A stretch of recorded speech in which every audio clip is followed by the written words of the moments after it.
రొమాటిజం సమస్యకు చక్కటి పరిష్కారం. సంప్రదించండి హోమియో కేర్ ఇంటర్నేషనల్. నమస్తే మహాగారు. నమస్తే ఉషా. చాలా మంది ఆడపిల్లలు 20 days 15 days 1 month 3 months ఇలా కంటిన్యూస్గా బ్లీడ్ అవుతూ ఉంటుంది. చాలా మంది పీసీఓడి వల్ల 6 months పీరియడ్స్ రానప్పుడు 1 month అవుతుంది, ఒకేసారి బ్లీడ్ మొత్తం వెళ్ళిపోతుందేమో అన్న అపోహలో ఉంటూ ఉంటాం. వాటిని నెగ్లెక్ట్ కూడా చేస్తూ ఉంటాం. కొంతమందికి రెగ్యులర్గా ఈ ప్రాసెస్ జరిగినప్పటికీ కూడా పీరియడ్స్లో ఇది కామన్ అని కొట్టిపారేస్తూ ఉంటుంటారు. దీన్ని ఎప్పుడైతే మనం నెగ్లెక్ట్ చేస్తామో ఎటువంటి కాన్సిక్వెన్సెస్ ఉంటాయి అంటారు. పీరియడ్స్ 7 days అనేది నార్మల్ అని చెప్తాం మామూలుగా. అది దాటి వెళ్తే ఏ విధంగా ఐడెంటిఫై చేయాలి, అసలు డాక్టర్ కన్సల్టేషన్ అనేది అవసరమా? మీరు ఒక మాట అన్నారు ఉషా, లోపల బ్లడ్ అంతా వచ్చేస్తుంది. సో ఫస్ట్ దీని గురించి బేసిక్ అవేర్నెస్, ఇది అందరికీ తెలుసు అని అనుకుంటున్నా. బట్ ఈవెన్ దో మనకి ఎండోమెట్రియం ఏదైతే గర్భసంచి ఉంటుందో ప్రతి నెల కూడా అండం అన్నది విడుదలవుతుంది. ఆ అండం విడుదలవ్వడానికి కొన్ని హార్మోన్స్ సహాయం చాలా అవసరం.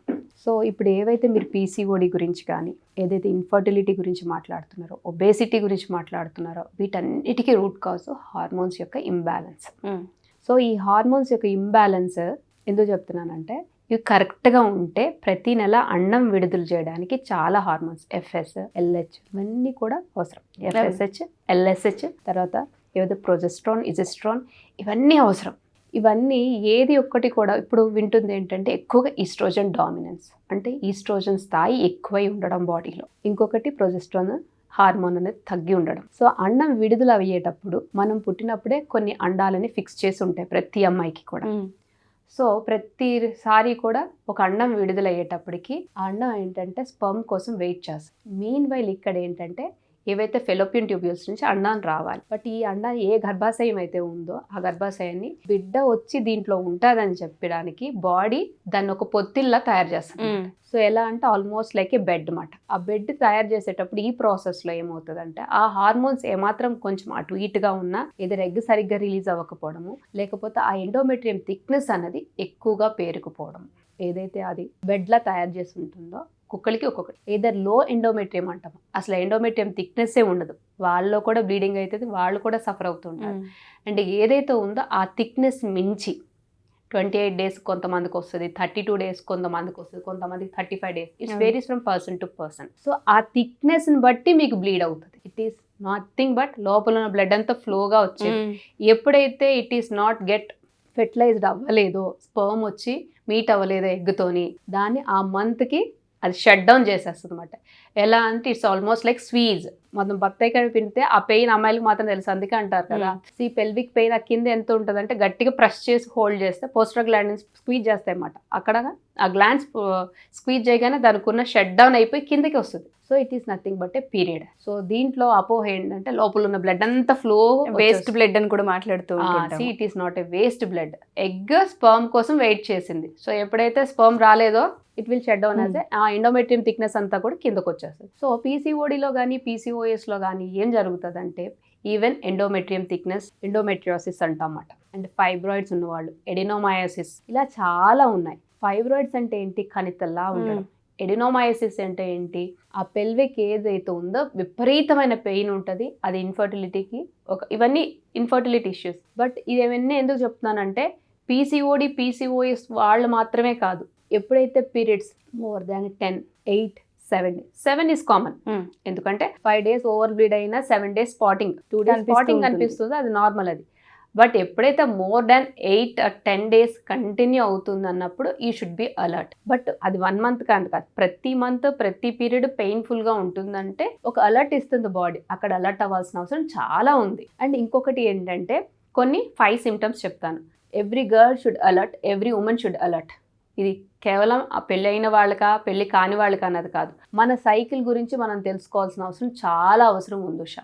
ఎందుకంటే if you are changing a pad more then 4 or 5 times in a day, hygiene purpose మారుస్తారంటే అది వేరే విషయం. బట్ మీరు ప్యాడ్ పెట్టిన 1 hourకి ప్యాడ్ ఫుల్ అయిపోతుంది అని అంటే you need to be alert. Check చేసుకోవాల్సిన అవసరం చాలా. అండ్ ఇంకొకటి యువర్ క్లాట్స్ ఏవైతే వస్తున్నాయో అవి 2.5 అంటే గడ్డల్లా పెద్ద పెద్ద గడ్డల్లాగా ఎప్పుడైతే వస్తాయి you need to be alert. And double triple protection వేసుకొని ప్యాడ్స్ వేసుకునే వాళ్ళు ఉంటారు, then you need to be alert. And ఇంకొకటి, పీరియడ్స్ వచ్చే టైంలో మనం అసలు ఆ పనికి కాదు ఎవరు పిలిచిన విపరీతమైన కోపం, చిరాకు, అసలు ఆ పని చూస్తేనే అసలు completely body asking for rest అన్నప్పుడు అలర్ట్ అవ్వాలి. అండ్ ఇంకొకటి, ఎప్పుడైతే సివియర్ స్టమక్ పెయిన్, ఎమర్జెన్సీకి వెళ్ళి జాయిన్ అవ్వాల్సిన అవసరం వస్తుంది, కళ్ళు తిరిగి పడిపోతున్నాను, ఎప్పుడు కళ్ళు తిరిగి పడిపోతానో నాకు తెలీదు, ఇలాంటివి ఏమైనా అనిపిస్తే మాత్రం ఖచ్చితంగా డాక్టర్ దగ్గరికి వెళ్ళి అడ్వైస్ తీసుకొని అసలు మనకేం ప్రాబ్లం ఉందని ఫస్ట్ డయాగ్నోసిస్ చేసుకోవాలి. ఈ 5 లక్షణాలు కనుక కనిపిస్తే డెఫినెట్గా అప్రోచ్ అవ్వాల్సిందే. మీకు ఏముందో చెప్పలేము. పీసీఓడి అంటారు, పీసీఓడి ఒక్కటే కాదు, ఎండోమెట్రియోసిస్ అవ్వచ్చు, ఎడినోమైసిస్, ఫైబ్రాయిడ్స్ అవ్వచ్చు, ఇన్ని ఉన్నాయి అమ్మాయిల్లోని. సో అది మీరు ఏంటి అన్నది ఖచ్చితంగా తెలుసుకోవాల్సిన అవసరం ఉంది. సో ఈ మెయిన్ కాజ్ వచ్చేసి ఒబేసిటీ ఉంటుంది. జనరల్గా మాట్లాడుకునేటప్పుడు ఒబేసిటీ ఉంటుంది, హై ఈస్ట్రోజన్ లెవెల్స్ ఉంటాయి, లో ప్రోస్ట్రోజన్ లెవెల్స్ ఉంటాయి, కాన్స్టిపేషన్ ఇష్యూస్ ఉంటాయి, లో స్టమక్ యాసిడ్, హిమోగ్లోబిన్ లెవెల్స్ తక్కువ ఉంటాయి. ఎవరికైతే ఓవర్ బ్లీడ్ ఉంటుందో ఖచ్చితంగా వాళ్ళకి హిమోగ్లోబిన్ లెవెల్స్ ఒక్కటే కాదు, ఐరన్ లెవెల్స్ కూడా చెక్ చేసుకోవాలి. ఎప్పుడైతే ఏదైతే హిమోగ్లోబిన్ తక్కువ ఉంది అని అనేటప్పుడు ఐరన్ రిచ్ ఫుడ్స్తో పాటు వైటమిన్ సి రిచ్ ఫుడ్స్ కూడా తీసుకోవాలి, అప్పుడే అబ్సార్ప్షన్ అన్నది జరుగుతుంది. అండ్ మోర్ ఓవర్ 50 to 60% ఎవరైతే ఈ కేసెస్ తీసుకుంటామో అమ్మాయిల్లో ఖచ్చితంగా కాన్స్టిపేషన్ ఇష్యూ అన్నది ఉంటుంది. ఈ కాన్స్టిపేషన్ ఇష్యూని ఎప్పుడైతే క్లియర్ చేయలేకపోతామో, బయట ఇప్పుడు చాలా విషయాలు మాట్లాడుకున్నాం మనం, ఇజిస్ట్రోన్ బాడీలో ప్రెజెంట్ అవ్వడానికి గల కారణాలు మేబీ ఫుడ్ ఫ్యాక్టర్స్ అవ్వచ్చు, మీరు యూజ్ చేసే xenoestrogens because of the cosmetics అవ్వచ్చు, and constipation is also one of the reason. ఇప్పుడు బికాస్ ఎప్పుడైతే కాన్స్టిపేషన్ ఇష్యూ ఉంటుందో మీకు excess of estrogen will get back into the body. Estrogen ఎలా పోతుంది అంటే మోషన్ ద్వారానే పోతుంది. సో అది చెక్ చేసుకోవాలి. కాన్స్టిపేషన్ ఇష్యూ ఉంటే కంపల్సరీ క్లియర్ చేసుకోవాల్సిన అవసరం చాలా ఉంది. అండ్ ఎవరికైతే లో స్టమక్ యాసిడ్ అంటే ఏదైతే అన్నం కానీ ఏదైతే ఫుడ్ తీసుకుంటున్నారో అది సరిగ్గా డైజెస్ట్ అవ్వకపోవడం, లేకపోతే వాళ్ళు ఏవైతే ఉన్నారో పెద్దవాళ్ళు కానీ ఆఫ్టర్ 30s ఇప్పుడు కామన్ అయిపోయింది, అందరికీ యాంటాసిడ్స్ వాడడం అందరికీ కామన్ అయిపోయింది. సో అలాంటి వాళ్ళు it is not about PCOS, some other thyroid issues problem అయితే ఉంది. థైరాయిడ్ హార్మోన్స్ అంటేనే thyroid, either hypo or hyper. So ఈ ఇష్యూస్ తో బాధపడే వాళ్ళు ఉంటారు. అండ్ మెటబాలిక్ సిండ్రోమ్స్ అంటే ఆబ్వియస్లీ ఎప్పుడైతే లైఫ్ స్టైల్ డిజార్డర్స్ ఉన్నాయో హార్మోన్స్ ప్లస్ మెటబాలిక్ రెండు ఇంటర్లింక్డ్ అయి ఉంటాయి. వీళ్ళు ఏంటంటే విజరల్ ఫ్యాట్, ఆర్గాన్స్ చుట్టూ ఉండే ఫ్యాట్ ఎక్కువ ఉంటుంది, బెల్లీ ఫ్యాట్ ఎక్కువ ఉంటుంది. అమ్మాయిల్లో ఎక్కువ ఇప్పుడు చూస్తుంది అది. బాడీ షేమింగ్ అని సగం మంది, దీంట్లో యాంగ్జైటీ, డిప్రెషన్ రెండు పక్కనే ఉంటాయి. ఆబ్వియస్లీ వెన్ యూఆర్ ఒబేస్ మీరు బయటికి వెళ్ళలేరు, ఉండలేరు, నలుగురిలో తిరగలేరు, ఎవరేమనుకుంటారని మీ ఫోకస్ అంతా కూడా బయట ప్రపంచం ఏమనుకుంటున్నారని. Obviously you don't go outside. Physical activity చేయాలనుకున్నా ఎప్పుడు ఫోకస్ నెంబర్ మీద ఉంటుంది. సో దానికి చేయలేరు. మిమ్మల్ని మీరు మోటివేట్ చేసుకొని ముందుకెళ్ళడం, ఇవన్నీ ఒక ఫ్యాక్టర్స్ అయితే psychological factors another factors.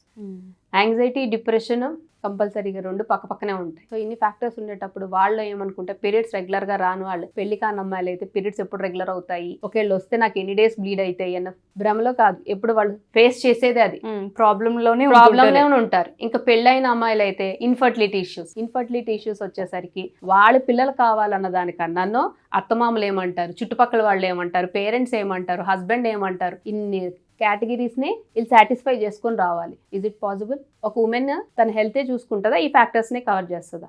So అలర్ట్గా ఉండాలి. అలర్ట్ అన్నది మన గురించి ఒక పీరియడ్ని తెలుసుకోవాలంటే ఒక సైకిల్ని మనం అబ్జర్వ్ చేయగలిగితే, మనం ఏంటో మనం తెలుసుకోగలిగితే obviously you can come out of this so easily. మీకు ఇక్కడ కావాల్సింది 20 to 30% మెడికల్ సపోర్ట్ అయితే 60 to 80% మీ సపోర్టే కావాలి.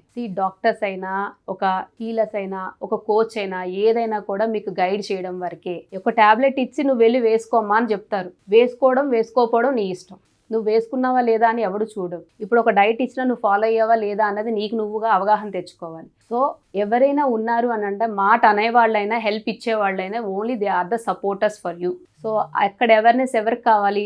ఎవరికి వాళ్ళకే స్వతహాగా తీసుకోవాలి సెల్ఫ్ ఖచ్చితంగా. ఎందుకు అని అంటే ఆడవాళ్ళు అన్నంత వరకు ఎవరికి వాళ్ళు మోటివేట్ చేసుకొని ఇంకొకళ్ళని 10 మంది మనతో పాటు వెనకాతలు డిపెండ్ అయ్యే వాళ్ళే చాలా మంది, ఎక్కువ మంది ఉంటారు. ఎందుకంటే entire family you need to go for the next generation also. ఇప్పుడు మేము మన పిల్లలకి ఏం నేర్పిస్తామో వాళ్ళకి అదే. సో ఒక డిసీజ్ వాళ్ళకి ఇంత ఇంపాక్ట్ ఉంటుంది ఆబ్వియస్లీ. ఎప్పుడైతే సైకలాజికల్గా ఒక మనిషిని కరెక్ట్ చేయగలిగితే తన మీద తనకి ఇంట్రెస్ట్ పుడుతుంది, ఫిజికల్గా మారడానికి ఛాన్సెస్ ఉంటుంది. వైస్ వర్సా, ఫిజికల్గా ఎప్పుడు చేంజ్ అవుతారో సైకలాజికల్గా చేంజ్ అవుతారు, సైకలాజికల్గా ఎప్పుడు చేంజ్ అవుతారో ఫిజికల్గా చాలా చేంజెస్ వస్తాయి. సో దీనికి ఏం అవసరం అంటే అవేర్నెస్ అవసరం. చాలా మంది సైకిల్స్ విషయంలో ఇది కామన్, ఎప్పుడు అంటే pain it is a part of the period, అందరు అదే అంటారు. అవును, పీరియడ్ ఆ పెయిన్ వస్తుంది, అది కామన్. ఒకవేళ నొప్పి విపరీతంగా వస్తుందని చెప్పిన మాట్లాడే వేళ నీ ఒక్కదానికే వస్తుందా, నువ్వు ఒక్కదానికే face ఇంకొకటి చేస్తున్నావా? ఏంటంటే పెయిన్ కిల్లర్స్ వాడేస్తారు. పెయిన్ కిల్లర్స్ వాడడం అనే వెనకాతల అసలు ఈ పెయిన్ ఎందుకు వస్తుంది, ఎన్నిసార్లు వస్తుంది, అసలు దీనికి న్యాచురల్ గా నేను తగ్గించుకోగలనా లేదా, అసలు ప్రాబ్లమ్ వెతకరు.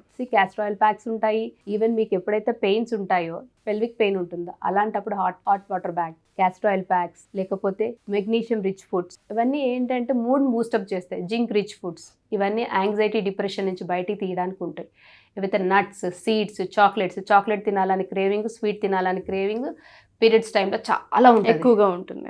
సో అలాంటప్పుడు ఏం చేయాలి, opt for the nuts. Sweet తినాలన్నప్పుడు నట్స్ చూస్ చేసుకోండి, రోస్ట్ చేసుకోండి. దాన్ని మీకు స్పైసీగా కావాలంటే add little bit of spiciness బయట నుంచి. ఇంకా ఆ చాక్లెట్స్లో కూడా dark chocolates, it will give some. అంటే మీరున్న యాంగ్జైటీ డిప్రెషన్ ఆ నిమిషానికి అవి తిన్నప్పుడు ఏవైతే స్వీట్స్ కానీ ఇవి కానీ చూస్ చేసుకుంటారు, నార్మల్ చాక్లెట్స్ చూస్ చేసుకుంటారో ఇంకా డిప్రెషన్లోకి వెళ్ళి ఆ నిమిషానికి dopamine maybe you will feel very pleasure, but అది శాశ్వతం కాదు.